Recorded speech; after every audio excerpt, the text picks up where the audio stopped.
India will identify, track and punish Pahalgam attackers, says Prime Minister Modi in his first speech since terror attack.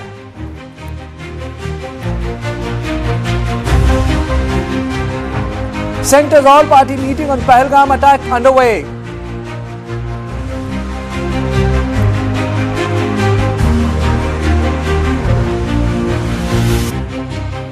India suspends visas of Pakistani nationals effective April 27. Those on medical visas have to leave by April 29th. Rattle Pakistan calls diversion of Indus water an act of war, suspends bilateral trade and closes Wagah border.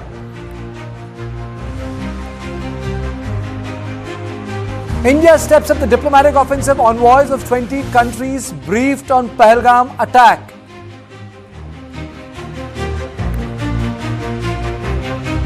Jammu and Kashmir police releases sketches and identities of Pahalgam attackers, announces reward of 20 lakh rupees for information on them. Home Minister Amit Shah and External Affairs Minister Jaishankar briefs President Murmu about the terror attack and the government's response. Indian Navy successfully test fires medium-range surface-to-air missile against a sea-skimming target in Arabian Sea.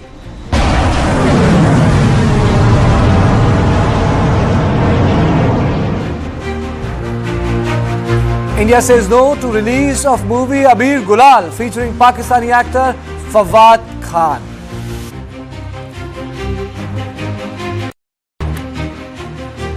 In his first speech following the Pahalgam terror attack, Prime Minister Narendra Modi sent a stern warning to terrorists. Speaking at a rally in Bihar, he said that those responsible for the attack in Pahalgam will be punished beyond imagination, and India will pursue terrorists and their backers on the earth. हमला सिर्फ निहत्थे पर्यटकों पर नहीं हुआ है। देश के दुश्मनों ने भारत की आत्मा पर हमला करने का दुस्साहस किया है। मैं बहुत स्पष्ट शब्दों में कहना चाहता हूं, जिन्होंने ये हमला किया है, उन आतंकियों को और इस हमले की साजिश रचने वालों को उनकी कल्पना से भी बड़ी सजा मिलेगी। सजा मिलकर के रहेगी।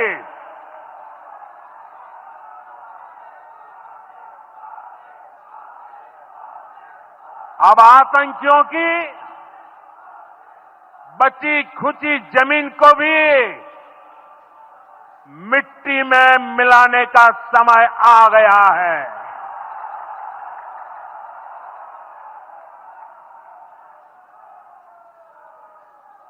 एक सौ चालीस करोड़ भारतीयों की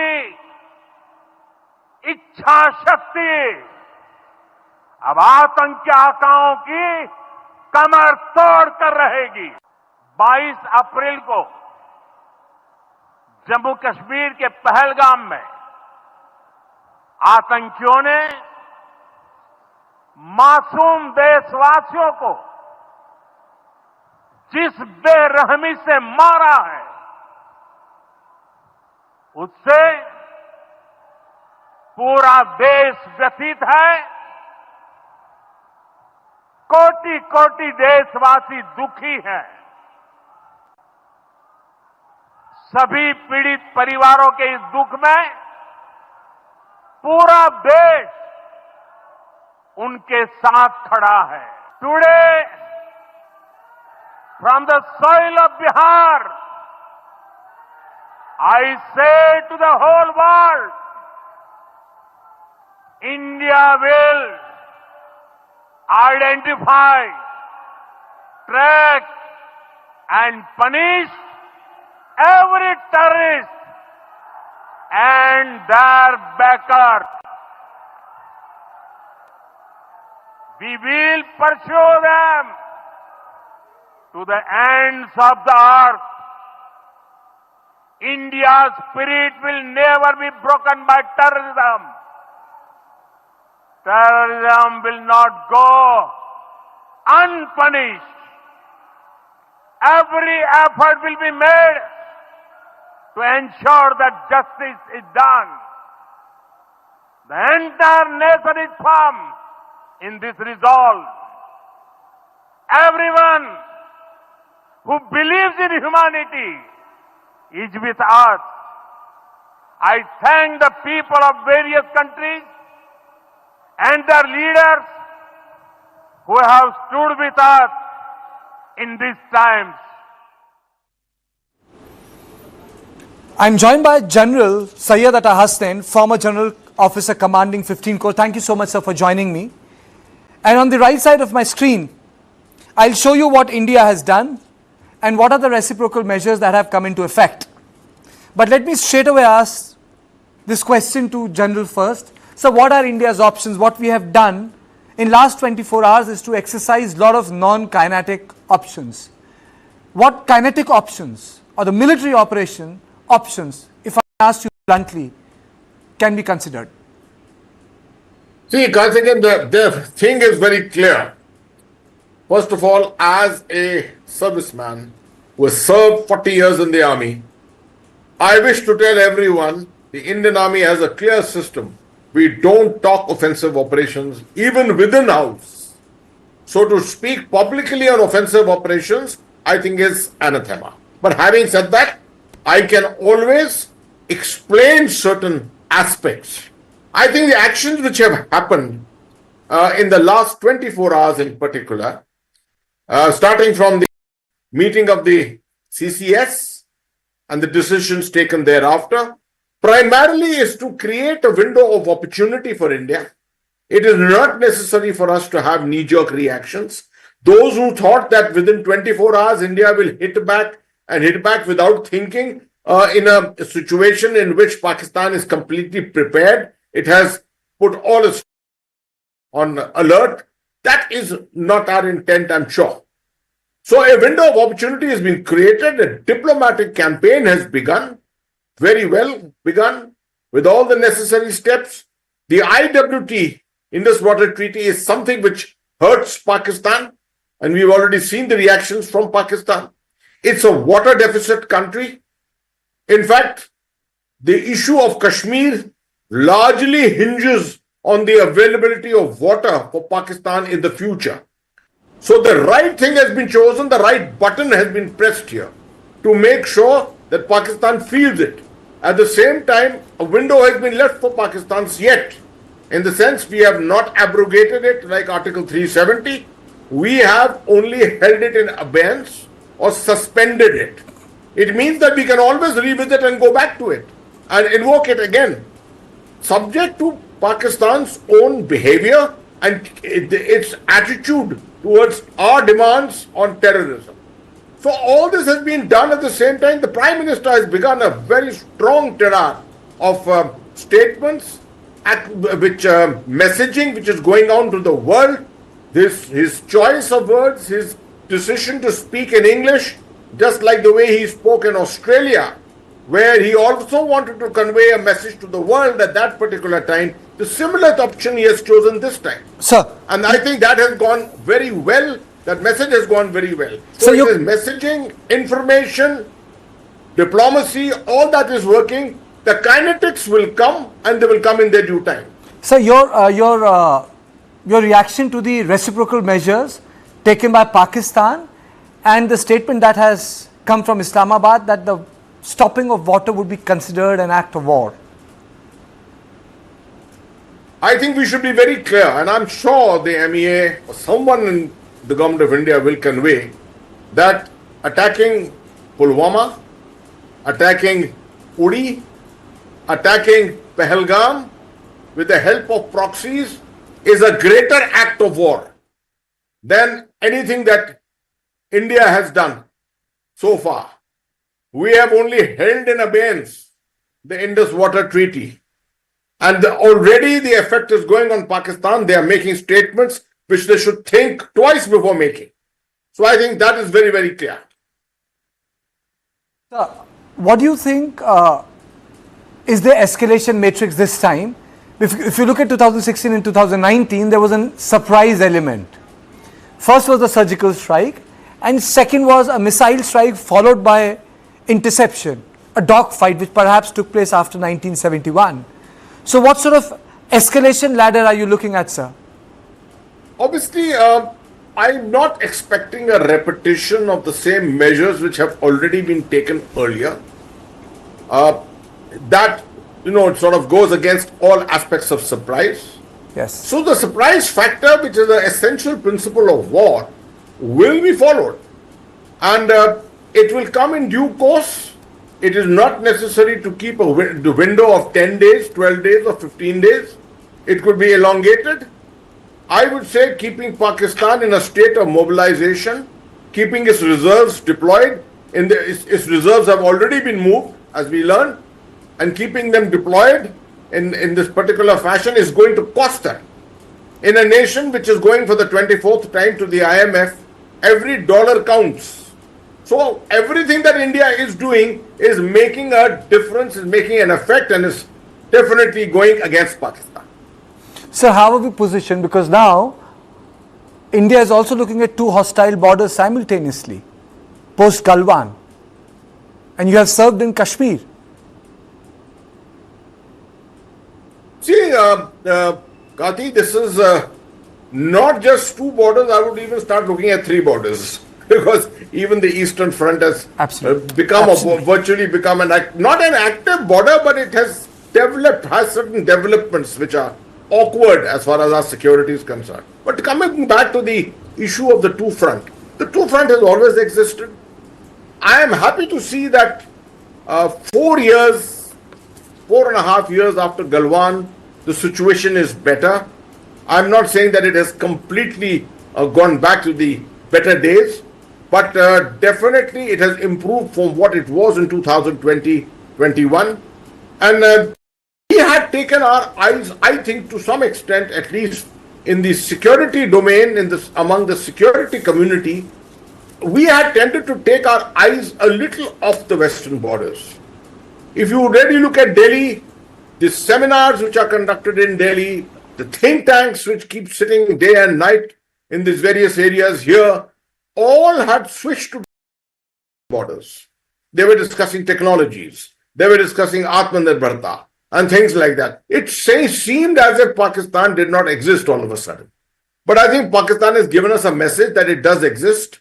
And this is what exactly it is trying to do, to establish its relevance in our eyes. To that extent, maybe yes, it has made us wake up to the fact that we have yet to contend with this border, but we have stabilized our northern border to a great extent. The issue of the eastern border was just a mention, so I won't go into a discussion on that. So, when we talk about Pakistan as an adversary, the first thing which comes to our mind is that have we been able successfully to change the behavior of the Pakistani state or the Pakistani army? Look at what has Israel done in Gaza. The cost of the attack has been so much, there is no Gaza. In South Lebanon, there is no Hezbollah. And the leaders are not safe anyway from Damascus to Tehran. I think these are two very, very diametrically opposite situations, and they need not be compared. I think most strategic analysts will agree with me to say that these are not comparable. So having said that, I would also say that Israel has not won this war. Neither has Russia won this war. These wars are going to continue for long, and ceasefires and situations of discussions between various adversaries may not ultimately lead to peace. Having said that, our situation is a difficult one. For 36 years, we have been fighting a proxy war. Okay. A proxy war in Kashmir, which is not the easiest of things to fight. Most people would say to fight a hybrid war, to fight a conventional war is still comparatively simpler. To fight 65 or 71, I would say was simpler. But to fight a hybrid war is a very, very difficult thing. We have not been able to totally succeed but we have reduced Pakistan's capability to a great extent. Okay, very quickly, sir, before I let go of you, every military action, as a general, you would also agree, must have a political objective. Correct, sir? Absolutely. So, if there is a military action, what should be the political objective this time, sir? The political objective should clearly be a change of attitude of Pakistan. It has to be forced to change its attitude towards the support of proxy war in Jammu and Kashmir. That is absolutely clear. So the cost imposed on Pakistan should be so intense that Pakistan is forced to come down to accepting this. I think that's where we both of us agree, sir. Thank you so much. Thank you so much, Syed Atta Hussain, for making time for News9 on this issue. Yes, the cost has to be inflicted on Pakistan, and it should be so heavy that the Pakistan should think every time, twice, thrice, number of times before it encourages terrorists or directs terror activities inside India. But India too has taken a very big step. And that big step is the decision taken by Prime Minister Narendra Modi on the Indus Water Treaty of 1960 that will be held in abeyance until Pakistan abjures its support for cross-border terrorism. It's a big decision. Foreign Secretary Vikram Misri in a press conference had informed of this decision. Let me take you through the details of it. The Indus Water Treaty was signed in Karachi in 1960s after 7 months of intense negotiation. According to the treaty, all waters of eastern rivers of the Indus system, Satluj, Beas, Ravi, will be available for us, unrestricted use, which is India, Bharat. Pakistan gets water from western rivers, Indus, Jhelum and Chenab. Now let us look at the impact of Indus Water Treaty suspension on Pakistan. The Indus Basin is critical to Pakistan's economy. Pakistan relies on Indus, Jhelum and Chenab for approximately 80% of its irrigated agriculture. The water contributes 21% to its GDP and supports 45% of its workforce. The suspension could halt the flow of 39 billion cubic meters of water. The disruption will impact trade, employment and food prices in Pakistan. Now the question is how the suspension helps India. Delhi can immediately stop sharing water flow data with Pakistan. No data. India can now create storage on the western rivers. India can stop visits by Pakistani officials to hydroelectric projects being built in J&K.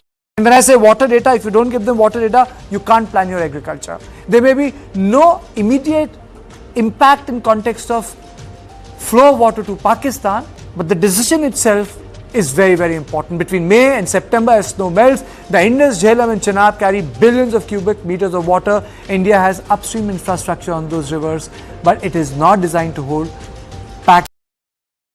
So that is an area where we need to think. So what will Pakistan do on IWT? Pakistan may seek intervention from UN or World Bank to challenge India's suspension.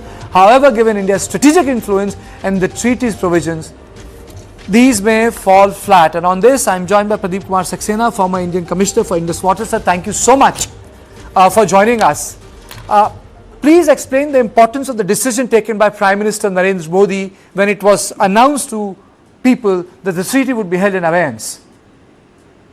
Yeah, this decision is, in my opinion, this is the second independence after 1947. Particularly when I look at the treaty, as a commissioner, I also worked for implementation of the treaty. I find this treaty was heavily biased against us for some reason. Let it be political thing, but the treaty was heavily biased against us. Now we are free from shackles, and it means a lot for me, and I am really grateful for my government. The thing is that it is going to help us in many ways. More than that, it is going to hurt Pakistan, because ultimately this is a river sharing arrangement. So whatever benefits one party will definitely at the cost of other party. So this is one thing. And this how it is going to help, there are number of parameters on which it can really help. First thing is, which I perceive, is it will bring focus on terrorism, which actually no one thought of. Now when the Pakistan makes lot of hue and cry, at least terrorism will come on the table, because ultimately we also have to give our counterpoint.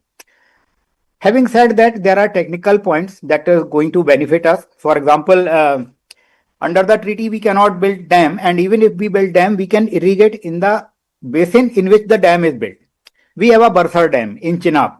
It's a big dam. We plan to, it was within our storage rights. But the thing is that we don't have that much area in Chenab. But the treaty says you cannot irrigate any area other than Chenab basin. So ultimately that dam was futile. So if this provision is gone, we will be able to construct Barsar dam and we will be able to irrigate a lot of area in other than Chenab basin, which can be Punjab, which can be Himachal, which can be anywhere else. So these kind of restrictions are gone, and Barsar dam has a capacity to irrigate around 45,000 hectares. There are other things. So there one more thing. Yeah. Does India right now has the capacity to hold water, sir? Not exactly. The problem is you just cannot focus only on holding the water. That's Okay. what I am telling. There is a sharing agreement, and if within our treaty, within our within the existing infrastructure, if we go on asserting our right, this is substantially going to hurt Pakistan. Infrastructure will come later. Infrastructure doesn't come in one day. But we are ready for it. We have faith on our engineers. We have one of the best engineers in the world as far as water resources are concerned. We will come with that very shortly. And if you notice, we had already started working on that long time back, and number of projects are coming up which we had planned. Okay. So there is one more thing which a lot of people would like to know. Suppose we don't allow them, now they can't come. If we don't give them water data, the water data, can you tell this to our viewers? How does it affect Pakistan? If we don't share, suppose we are not stopping the water, but right now we don't give them data. That is a big thing for them, because what you are telling is they cannot plan, but it is beyond that. What is important for them is the flood data. The distance between our dam and our area and Pakistan's Marala project is very less. So it gives a lead time of only few hours. So normally under the treaty, we have to provide the information on extraordinary flows. If we stop that, then definitely they are not going to make preparation for flood protection, for flood mitigation measures. Pakistan is a unique kind of arrangement. They have population living right on the riverbed. So what is meaning? They are all illegal, but Pakistan government has provided facilities to them. So every year what they do is when we provide the data of that flood is coming, they got it vacated. So this will stop. So their population will be at high risk and they are going to pay price for this. So this is the cost of data that I am telling, apart from planning that you had already mentioned. The cost of data is also another element. If you don't give them data, they can't plan. If they don't get water, the economy gets affected. But why is Pakistan so edgy that it said, sir, anything to do with water in terms of restricting its flow, they would treat it an act of war. They have gone so far. Earlier also, this narrative is floating on, and actually to understand from their perspective, you must understand that their 80% of the water is through Indus only. So whatever we do on Indus, even if we make some 20% use of that, or we can just manipulate 20% of the water, they are going to be in huge trouble. Particularly, you look at it, their water availability, per capita availability is only 860, whereas the international standard says that below 1000 is scarce. So they are already in a scarce zone, and that problem is theirs. But ultimately, if we reduce further, there will be hue and cry in Pakistan, and they should understand that. There will be hue and cry. So water, people say that the next wars will be on water, and India has taken a firm stand. Do you believe that the Indus Water Treaty should be renegotiated? A lot of people, before this Pahalgam terror attack, a lot of people were saying that it should be renegotiated, it should be framed in the modern context. Do you think that the terms of engagement, sir, should change? And why should they change, sir? And where should they change? Yes. There actually, I don't feel that, but I firmly believe it, because 2 years back we had already served notice to Pakistan for renegotiation of the treaty, and that is under consideration. Obviously, they are not very happy in renegotiating because treaty is heavily biased for them. So, but we had already served notice to them for renegotiation of treaty. And what we really want is, number one, we want this treaty cannot be remain chained to 1960.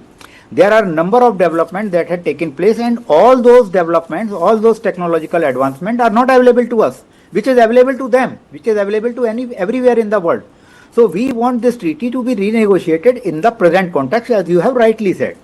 Apart from that, if you see during this our neutral expert and COA fiasco, where we requested for neutral expert and Pakistan requested for a court of arbitration, World Bank played the spoilsport. They actually messed up the entire thing.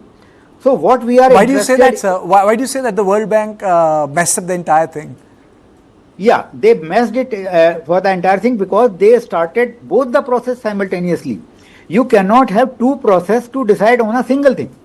What will happen? We have already, I was in World Bank, I tried to explain to them that what will happen if neutral expert decision gets contradictory to court of arbitration decision. But they said, no, this is not our right and we will go ahead with that. So that's how they messed up. Now there are two processes. One is court of arbitration, in which India is not party to it. And second is neutral expert, which we are taking participation.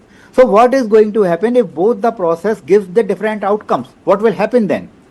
So what we want is there should not be any interference from a third party, and let it be very, very clearly bilateral. This is what we want. Sir, if you don't mind telling us, what were the points of renegotiation in the proposal the department sent 2 years ago? I mean, you have been the commissioner of Indus Water Treaty.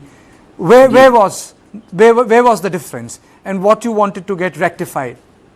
Like I have already mentioned, the detailed report and detailed outcomes are not for public consumption. But broadly, what broad we want outline, is, sir. Yeah, pardon. A broad outline, sir, without giving the details. Broad outline. That's what I am telling. Our main concern is that the technical advancements which are available to everybody, including Pakistan, should be available to us, and for that matter, the relevant clauses should be reconsidered. Secondly, there are a number of restrictions on the amount of area that we can irrigate. There is amount of storage that we can create. Those restrictions should be seen in light of the number of facts like growing population and growing demands, and all those things are there. And thirdly, as I said, we want the third party intervention to be out of this treaty. Thank you so much, sir. Thank you so much for joining us. Pradeep Kumar Saxena, advisor, Jal Shakti Ministry, former Indian Commissioner for Indus Water Treaty, gives us the bare-bone analysis, a bare-bone analysis on the importance of the decision taken by Prime Minister and how it can affect Pakistan. A lot of people are thinking that this will come into effect when we start stopping or restricting the flow of the water. He very clearly said even the 20% manipulation will create havoc in Pakistan if you do not the data. It will also affect the perspective planning of agriculture. They will not know the movement of the water in the river affecting the habitation settled on the riverbed. But then this decision has been taken. But then suspension of the Indus Water Treaty is not the last step. It's part of a rubric of larger decisions that the government has already taken. These are non-kinetic options, which is to expose Pakistan, put pressure on Pakistani economy, squeeze them globally, strain them, keep them in the mobilized state, which the Pakistan as a faltering state cannot afford. You know, what can India do to hit back at Pakistan? A lot of people say, what can we do? Mossad style hot pursuit to hunt down terrorists. I did a special program of people being bumped in Pakistan. Surgical strikes across the LOC, missile strikes across the LOC, covert action inside Pakistan, strengthening the Baluch freedom movement, covert naval strikes, tightening the screws on Pakistan financially, active artillery action on the LOC, which has been done number of times, bunker busting, or targeting high-profile Pakistani generals the way United States eliminated Qasem Soleimani.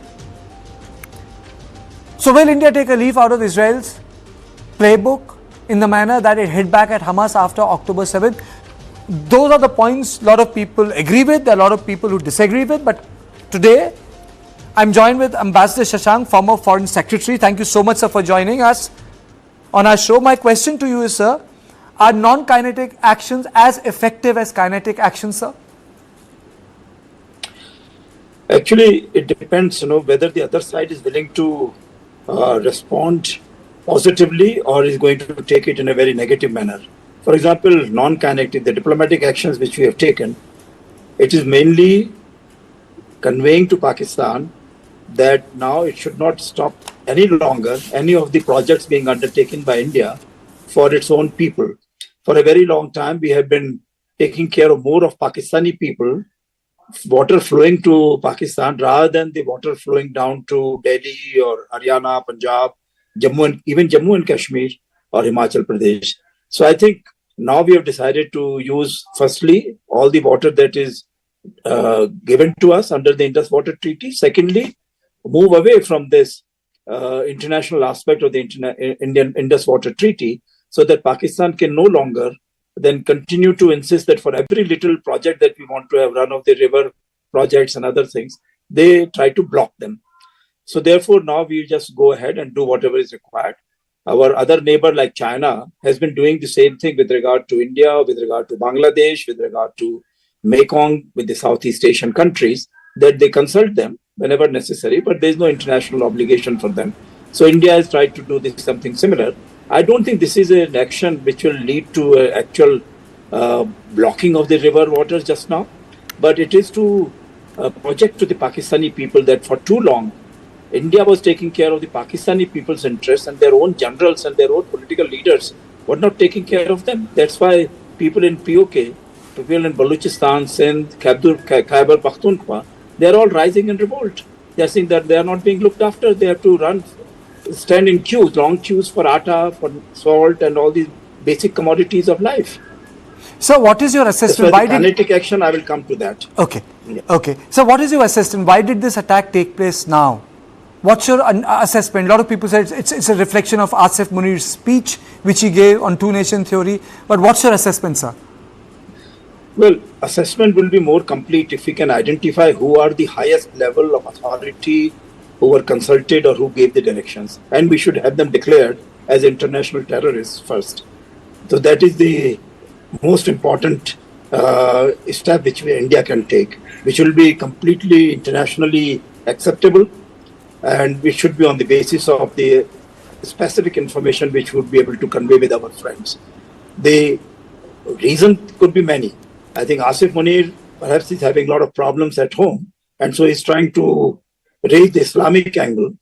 He is trying to raise his profile so that people can then forget about the hardships that they are facing and can go in terms of Islam, in terms of enmity of India and the Hindus, and go and support him in whatever projects he may have in mind against his own political leaders, against his own people in different parts of Pakistan. See it in a larger context, first the people were distracted because of the war in Ukraine, then the war in West Asia which continues to simmer, then the hybrid war which is taking place in Taiwan, sir, where China continues to engage the military in the defense identification zone, and now the Indian subcontinent. Yes, the world is a very unstable place and Pakistanis are not making it any more stable. So we are trying to give them a chance, to Bangladesh a chance, because even our American visitors who have come, they have really clearly announced that it was Islamic terrorism which is brewing in Pakistan and in Bangladesh. Now we have to cope up with that because the other countries are far away from us. Either they are the neighboring countries like Iran, Afghanistan, Sri Lanka, Nepal, etc., or there are these countries which would be where the terrorists can be going out and attacking their assets. I think India has taken now the lead for a very long time. Pakistan would say that they were not responsible for it. Either these were Indian terrorists or they were terrorists who were totally non-state actors and they were troubling Pakistan also. So we never took that kind of strong action which was required. Now, finally, a situation has arisen that people are saying that, look, there is a 7 October moment for India. So on one hand, we see what Israel has done when its ordinary people were being killed on the basis of their religion, on the basis of their ethnicity, whereas what India is doing is nothing at all, where ordinary people who had gone to Kashmir as tourists, who were trying to help the Kashmir economy. And therefore, for the first time, we are finding that people in Kashmir are so unhappy that they were doing so well in the last 4 years, 5 years. Now, because of Islam, they are being told that no, they should kill the Hindus, they should kill the Christians and not allow the Indians to come into Kashmir. I think that is not acceptable to them. So that is something which I find is a very remarkable change. And that we have President Trump in the USA who has clearly said that he will not tolerate any kind of terrorism. He will be quite willing to go ahead with anything that India might like to do to curb terrorism in our region. So you stay with me. Let me play out a bite of Omar Abdullah, the Chief Minister of J&K. All-party meeting also took place in Sher-e-Kashmir Cultural Centre in Srinagar. There is one which is taking place now. Let me just play out his bite, the Chief Minister's bite. आगे इस तरह के हादसे ना हो, उसके लिए जो इंतजामिया सिक्योरिटी के लिए जिम्मेदार हैं, उनको अपनी जिम्मेदारी निभानी होगी. उनको अपनी जिम्मेदारी निभाने में जहां हमारी मदद की जरूरत होगी, हम कंधे से कंधा उनके साथ खड़े होंगे. गवर्नमेंट ऑफ इंडिया ने कुछ कदम उठाए हैं, चलिए अच्छी बात है. आगे जाके क्या होगा उसके लिए हमें इंतजार करना पड़ेगा. So it's a big blow to the Kashmiri economy. It's a big blow to the people of Kashmir because they were earning good money. Do you see in a coming future, will Kashmir Valley be able to recover from this attack, sir? I think the Chief Minister of Kashmir has to be brought under pressure by the people of Kashmir that they don't want to go back to the earlier times when the only stones are being thrown on the streets and not the tourists who are coming there, not the horticultural growth that they were trying to raise and export the apples, etc., to India, to other countries in the world. And also there were people like UAE businessmen who were trying to invest money in Kashmir. So I think they would like to see all these things going. So they must put pressure on their political leaders that whatever differences, whatever gaps may be there in the coordination between the state security apparatus on the ground and the central security agencies, they should be taken care of. And if necessary, even more and more private security agencies can also be brought in from other parts of India to help bolster the security apparatus on individual basis. That is, tour operators organizing tours of the tourists or the shopkeepers, the hoteliers, etc. That they should also provide greater security to the ordinary people. So before I let go of you, Pakistani state is controlled by Pakistani army. That's the fact of the matter. Is it possible to change the nature of the Pakistani army, which is built on hatred towards India? Well, it's a very complex issue. Pakistan army perhaps firstly does not have any trust in the political leaders of Pakistan because they consider them as men of straw. They consider themselves that they are only interested in looking after their family interests and looking after their own parochial interests. Secondly, Pakistan army had so far been saying that while they are moving towards Islamization, but they are less Islamic, less fundamentalist than the political leaders. So they would be willing to make Pakistan a responsible, liberal state and therefore valuable partner to countries like USA, UK, etc. in their operations in the region. But now what we are seeing is when the Pakistani army chief is directly asking for Islamic kind of rule and who takes great pride that he knows the Quran by heart and can recite it any time and use the each and every single interpretation which one might have of the Quran's text against the other people. Thank you, sir. Thank you so much, sir. Now we come to the third part of our story, third part of our conversation. What are Indian options right now? What do we expect Indian government to do? We are not going to go for a knee-jerk reaction, as most of the panelists have said. It's going to be a calibrated approach, slow, steady, and it will be served cold to Pakistan. It will be served cold to Pakistan.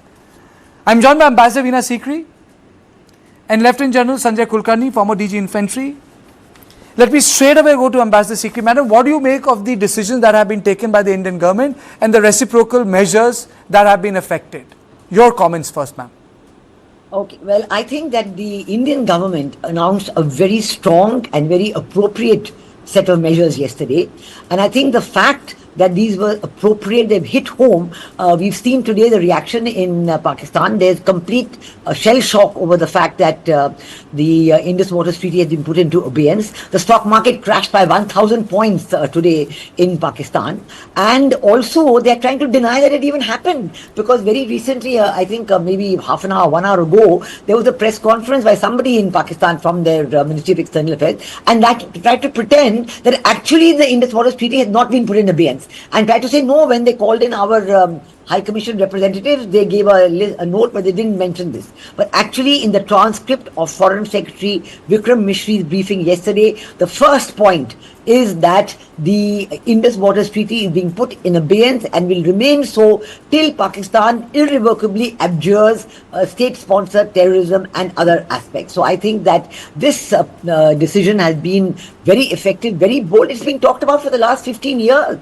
But it was never implemented. But now I'm glad that the decision has been taken and it has been put in abeyance. We can now, breathe easy, because the Indus Waters Treaty was a very unequal treaty. India had access only to 30% of the waters and Pakistan had access to 70%. And that too, on India, 30%, there was all kinds of control of design of projects and then engineers coming and looking at it and all kinds of data to be reported. All that will end now. And we can take seriously our future action as early as possible, whether it is storage reservoirs, diversion of water towards Jammu and other areas where it's going to help the people most, whatever they need for their economy. So that is very good. I think the other actions about expelling the defense attaches, Army, Navy and Air Force is very strong, very good, because in Pakistan playbook, these are always ISI representatives and they have a very negative effect in their activities in India, both in the kind of people they cultivate, the kind of dissension they try to create, and that's very good. But I must say one important aspect is, two important aspects, that the diplomatic follow-up. Today we have been calling in all the High Commission and ambassadors and talking to them, and I think the final impact should be that we must work with all the world to get Pakistan declared as a state sponsor of terrorism. And if we do that, then that will prevent Pakistan from ever doing any such thing again. Okay, let me go across to General Kulkarni, sir.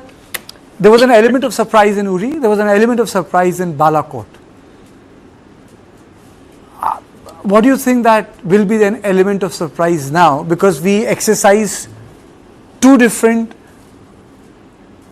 units of Indian armed forces. Army in the first instance, and missile strike followed by a dogfight in air.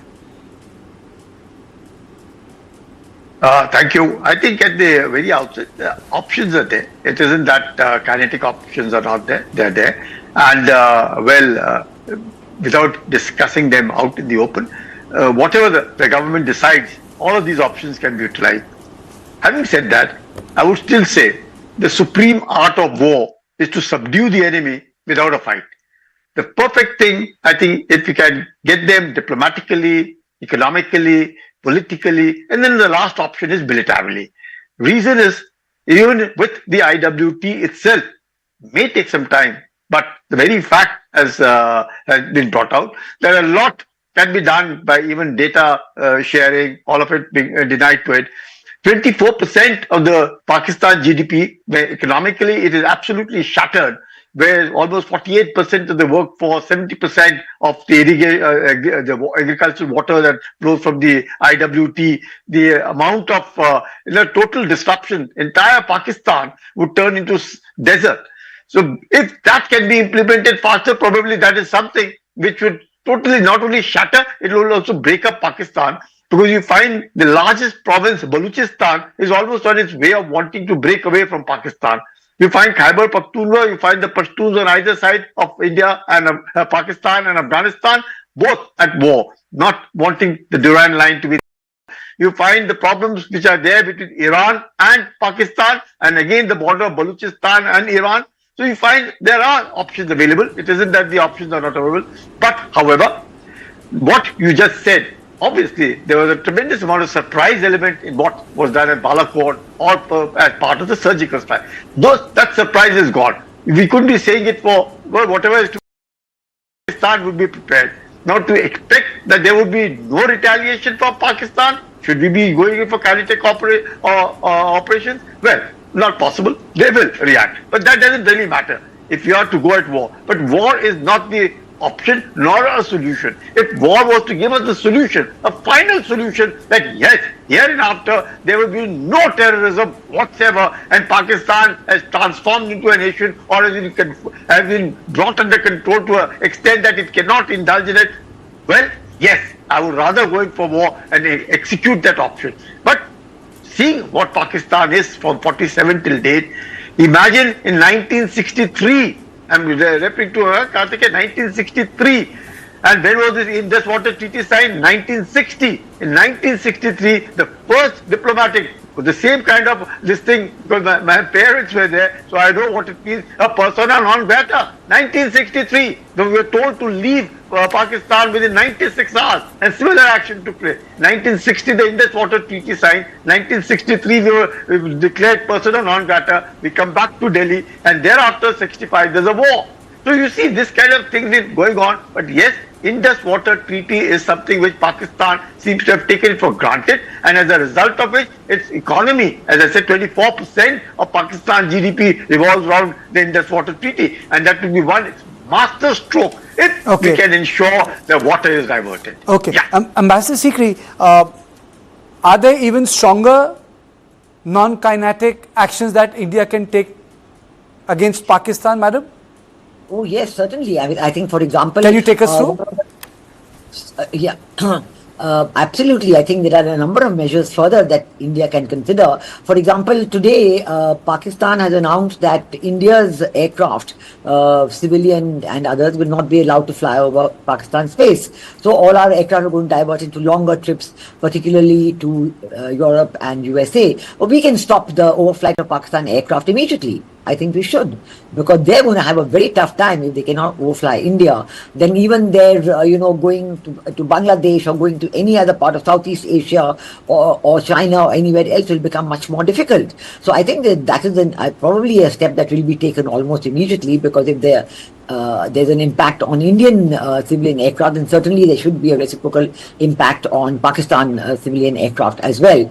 Then certainly what you can see from what has been announced yesterday, trade will come down to practically zero. It is very low, but a lot of trade was taking place to third countries. That is very, it is coming down to much less. And I think this whole aspect of, before you talk about other kinetic moves, this whole aspect of, say, a naval embargo, putting in your ships, embargo of Karachi, no ship can come in or go out, those kind of steps are something that are taken normally in such circumstances. If the situation is as dire as it is today, I'm sure that the defense forces and the government would be considering some things like that. There are a number of, and we've already seen that the people-to-people exchanges have been now reduced to zero. Even those who have SARC visas will not be allowed to come and go, and any Pakistani national living in India or visiting India at the moment has been asked to leave by April 27th. So obviously these are very serious measures that have already been considered, but this is the first stage. It's only the first group of measures. There will be a lot of others. I just spoke last time about we should have a concerted world campaign to declare Pakistan as a state sponsor of terror. We do know there are enough evidence for the whole world, whether it is of Osama bin Laden and so many other cases, even the David Headley chase or Tavor Rana, all these people, everybody originates in Pakistan. Everybody has been seen planning all these events in Pakistan, no doubt with the support of the ISI. There's enough evidence, there's enough proof. You need to put it all together and get it going. But so far with the Biden administration, they had a very soft view on terrorism. I hope that with President Trump and his strong reaction to what happened in Pahalgam, we will have a much stronger reaction, and we can get together some of these steps that are very necessary.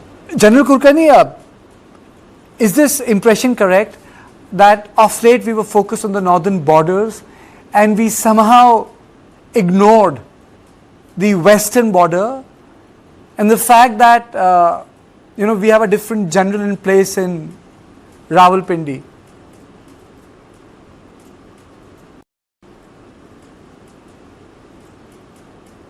My question to you, General Kulkarni, is: were we focused more on northern borders? Did we ignore the western border in context that a surprise attack can take place inside Kashmir, something like Chittisingpura? No. It is not like that. What happens is Pahalgam is seen as a tourist place, and generally when over a time, whatever the inputs would have been coming, even for this, there were inputs that something like this is likely to happen, not necessarily where and how. So there's some inputs that there was something to happen like that, which generally keep coming. But what happens is, you cannot have security forces all over, especially when the tourists are coming, and in large numbers, youngsters, young crowd, elderly people, whatever there is, rather than showing a semblance of normalcy and things of those kind. I think it is this, probably somewhere down the chain, maybe, because what happens, the internal part is left with the Ministry of Home, the normal local police over there to ensure that patrolling is done, normalcy is restored, there is a police post here, there is a police post there, and things of those kind.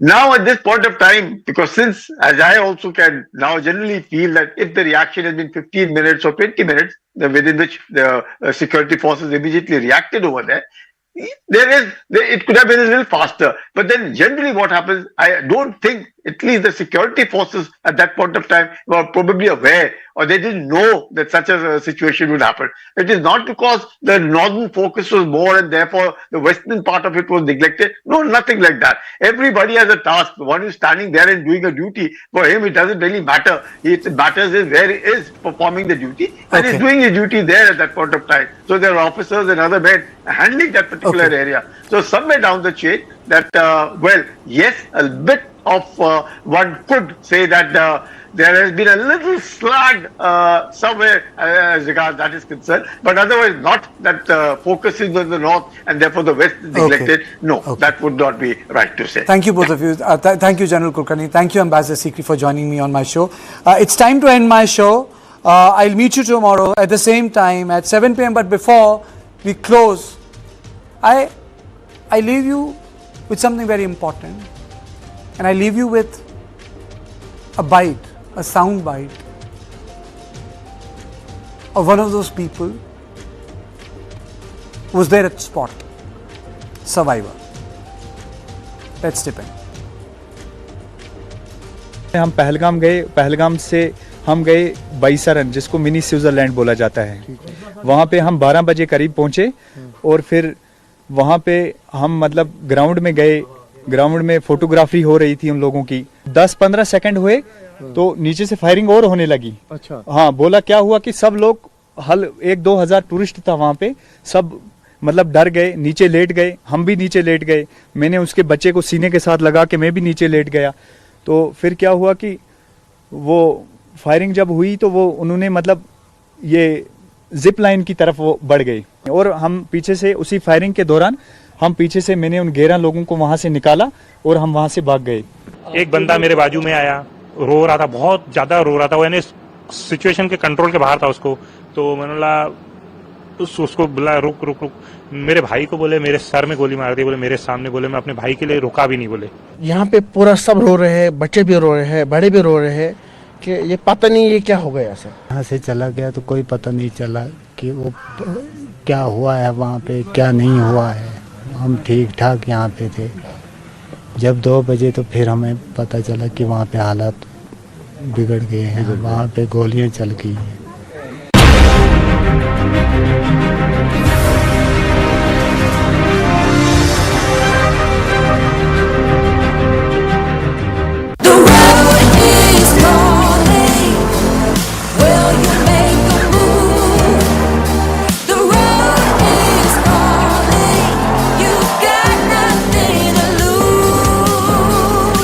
Beyond better, the new Tiguan R-Line. Volkswagen.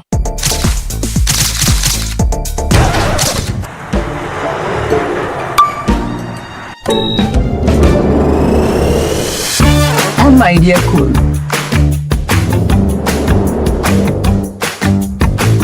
Air conditioner नहीं, AI conditioner है। Smash your way to glory at the News9 Corporate Badminton Championship. Get ready for the ultimate badminton showdown. News9 presents the biggest corporate championship, a battle of skill, speed and supremacy. Cash prize of 6 lakh rupees across categories. Venue, Pulela Gopichand Badminton Academy, Hyderabad. Dates, May 9th to May 11th. A chance to showcase your talent and make a mark. The court is set. Are you ready? Register now. Presenting sponsor, Srinidhi University. Kindle the light within. Venue partner, Pulela Gopichand Badminton Academy, Hyderabad. In a huge setback for bike taxi services in Karnataka, Tamil Nadu races ahead with 9.69% growth rate. India's fastest growing state this year. Good for Tamil Nadu. You may not be directly involved with what your son or daughter does, but your influence does well. My name is Sudha Sadanand. Welcome to the South Indian.